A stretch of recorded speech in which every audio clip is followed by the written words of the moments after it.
बीड शहरातून वाहणाऱ्या करपरा नदीपात्रावर सकाळी जणू काही बर्फाची चादर पांघरली असल्याचं चित्र पाहायला मिळालं।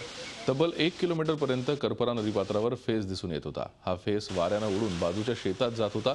हा फेस नेमका कशाचा आहे हे अजून स्पष्ट झालेलं नाही। या फेसाला वेगळाच वास येत होता। हे पाहण्यासाठी लोकांची प्रचंड गर्दी झाली होती। आपण आहोत बीड शहरातल्या रामनगर भागात। या रामनगर भागातून वाहणाऱ्या करपरा नदीची सध्या जी अवस्था झाली आहे ती पहिल्याच पावसात दिसून येते। ही नदी आहे की बर्फाच्छादित प्रदेश आहे असा प्रश्न पडावा अशी परिस्थिती सध्या दिसून येते। ही परिस्थिती या नदीची का झाली? या नदीमध्ये कुठल्या प्रकारचं केमिकल सोडलं जातंय का, अथवा प्रदूषण करणारी काही घटक द्रव्य या नदी पात्रात सोडली जात आहेत का, याचा शोध घेण्याची गरज आहे।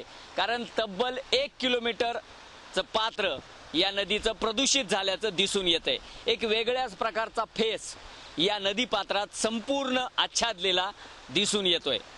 नेमकं काय आहे? केमिकल आहे की इतर कुठल्या प्रकारची घटक द्रव्य या नदी पात्रात सोडल्यामुळे हे पाणी प्रदूषित झाले, याचा शोध जिल्हा प्रशासनाने घेणं गरजेचं आहे। Laxmikant Ruikar, Zee media, Beed. Zee 24 तास रहा एक पाऊल पुढे।